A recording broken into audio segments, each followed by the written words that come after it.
Assalamu alaikum. This is me, Shakir Faruqi, the head of English department and Leeds College system.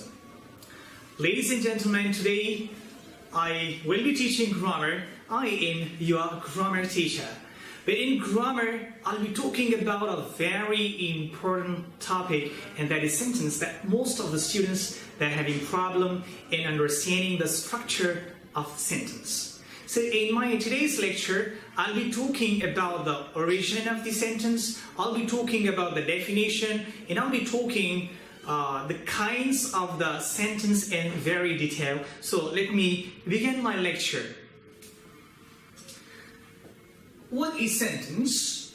First of all, I would love to talk about the origination, the origin of the sentence. And if you know the origin of the sentence, it will really help you in understanding the definition of the sentence. According to the belief in understanding of some grammarians, they say that the word sentence is taken from the Latin word sentire. Sentire. And what is the meaning of sentire? Sentire means feel or be of the opinion. Now, there is another thought. According to the belief in understanding of some other grammarians, what do they say? They say that it is taken from the Latin word sententia. The word sententia, which means thought or an opinion. Okay, now let's come towards the definition of the sentence. Here, the definition, it says that a word or a group of words which make a complete sense is called sentence. Actually here, if we just think about this definition, so it is two-folded definition. A word, one word can also be a sentence, and also the group of words can also be a sentence. Now, let's come down to the examples in order to prove that can one word be a sentence or not. Now, hi. Hi is one word, but it depends on the context, that in which context it is used. Here, hi there. So you can here understand from the context is already understood. So here this one word can also be a sentence, hi. Hi is called one word sentence. Let's come down towards the next example, which is wait. When, for example, my friends are here and they are leaving for a picnic, I just simply say, wait. So here they wait for me. So here this one word, wait, it makes a sense. If one word is making a sense, so it is also called a sentence, but as I've mentioned before, it depends on the context, that in which context it is used. Wait. So I cannot say please wait. Here the word please is already understood. Let's come down to the next example, which is really amazing. Begin. When I ask you begin, so it makes a sense indirectly you start working. Here, you may use this somewhere in a context, but here this context is already understood if I talk about you, and if I talk about may, you may begin. So here, the word sentence is used in a proper context, but this context is already understood. Here, this one word, it can also be a sentence, but I call it one word sentence. For example, if I talk about the word cage, C-A-T-C-H, cage, this is one word, but it also makes a sense. If it makes a sense, one word is also called sentence. For example, catch this. Here, catch this is used in a proper context, and here this proper context is already understood. Now, let's come down towards the next side of this definition. As I have mentioned before, that this definition is two-folded. It is like a coin having double sides. The first side says that one word can also be a sentence, and the next side says that a group of words which make a complete sense is also called sentence. For example, I teach English grammar. Here, I teach English grammar. It is a sentence. But if we just think about the structure of this sentence, it is the combination of so many words. For example, I is one word, teach is another word, English is another word, and grammar is another word. So 1, 2, 3, and 4. In this one sentence, there are 5 words, but these 5 words, they make a proper sense.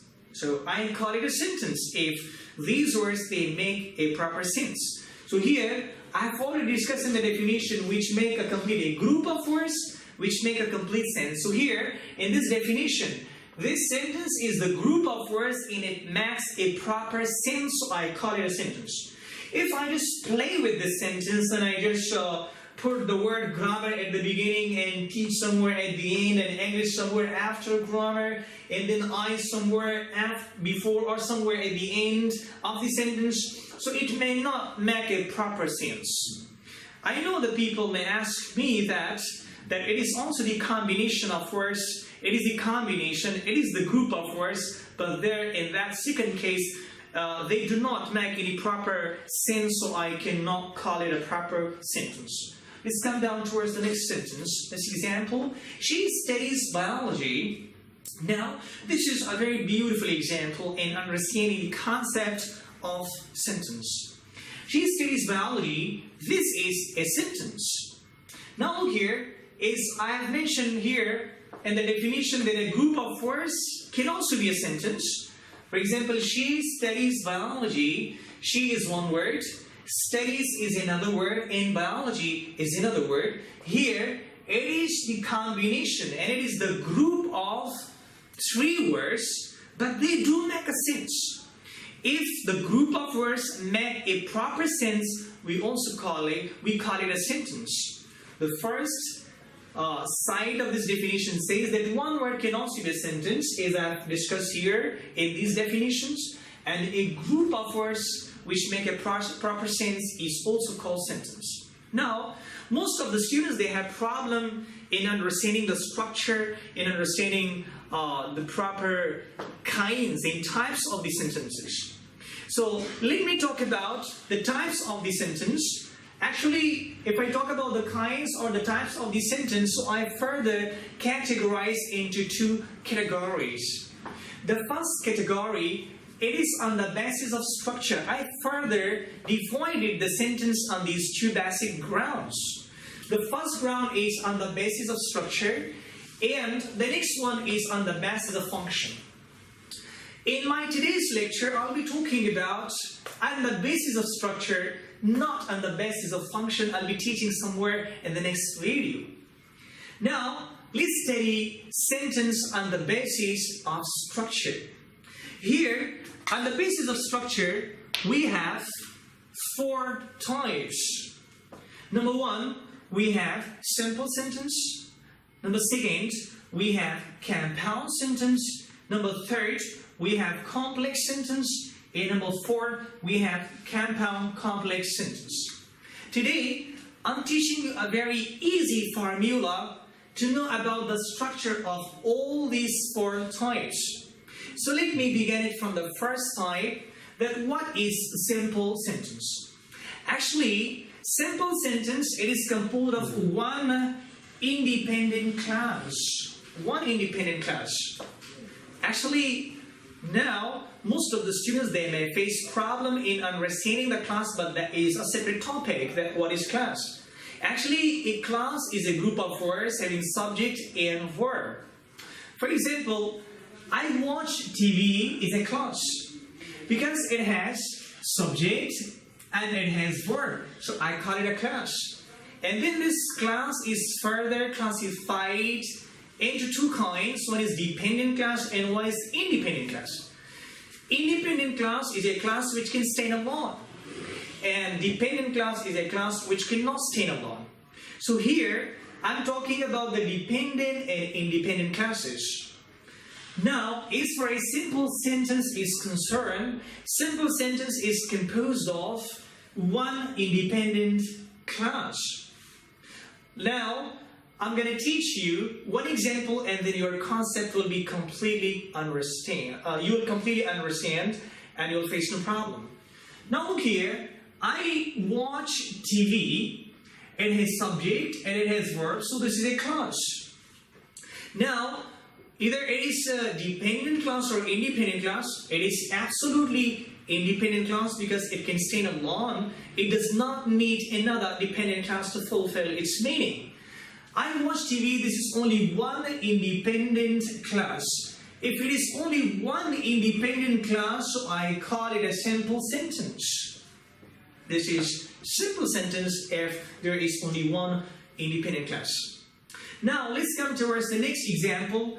John studies biology.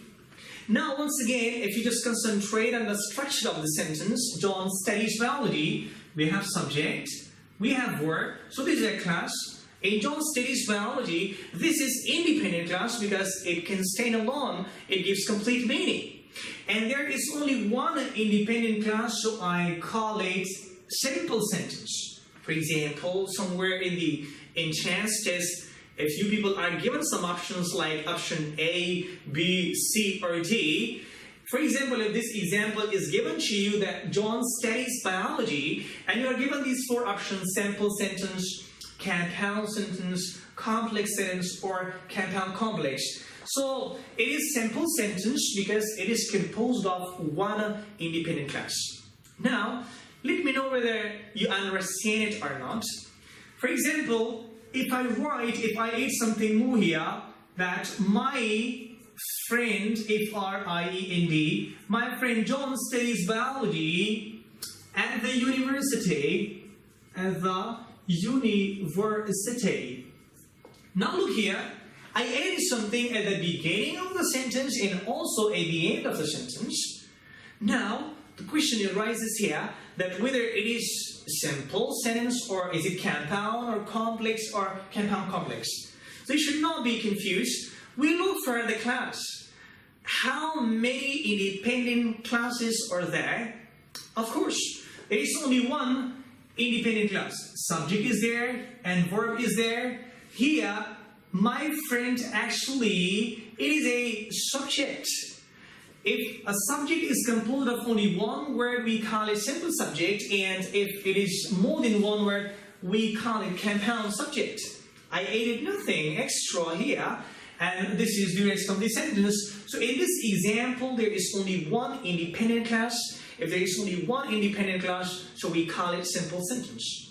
Okay, now let's come towards the compound sentence. What is compound sentence? Concentrate here on this formula. In compound sentence, there are two independent classes or more independent classes.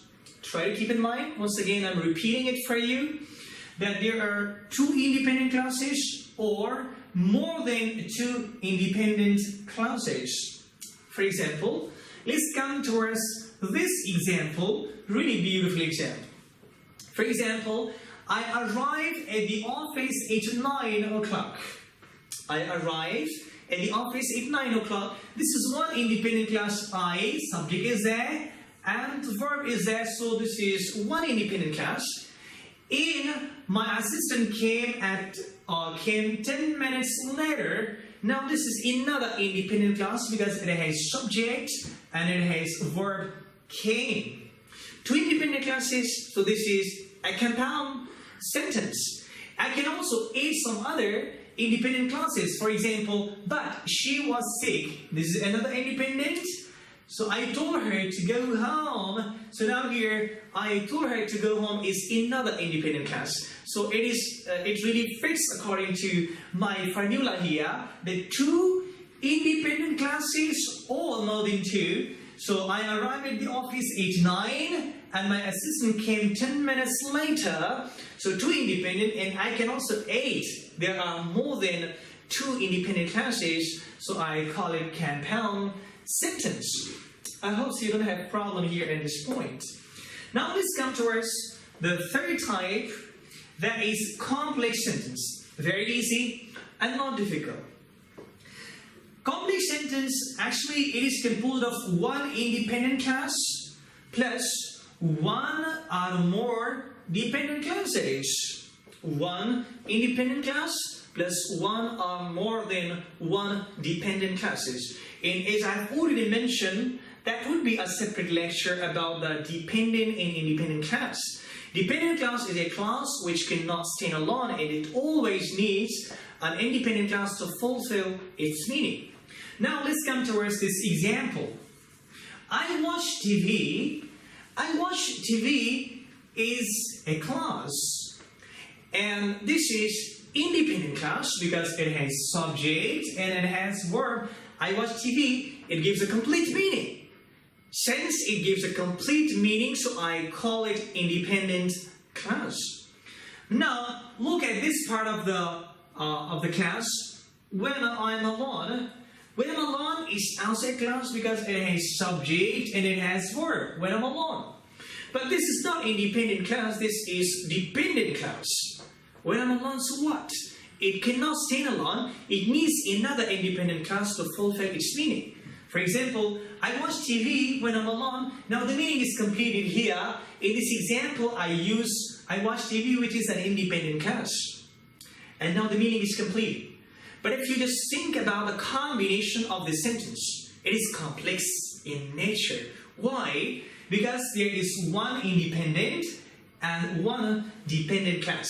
But keep in mind that in a complex sentence, there is one independent class and one dependent class, and they're always joined together by the help of conjunction. As I have mentioned, when is a conjunction. I hope so. You don't have any problem. Let's come towards the fourth type, that is compound complex sentence. Very easy and not difficult. Concentrate on this example, and first of all, just look down to the formula of the compound complex sentence. We have two independent classes. Compound complex sentence, it encompasses two independent classes plus one or more dependent clauses. Now let's come down towards this example. Though I like romantic movies, this is dependent class. I know that it has subject and it has verb, but it cannot give any proper meaning. Though I like romantic movies. Here it begins with this though conjunction, which is dependent class. But look here, but I rented Fast and Furious, which is a movie, and I enjoy it a lot. So there are two independent classes. This is the first independent, and this is the second independent, and this is one dependent class. And just look back to the structure, the formula of this compound complex sentence. I've mentioned before that there are two independent classes plus one or more dependent classes.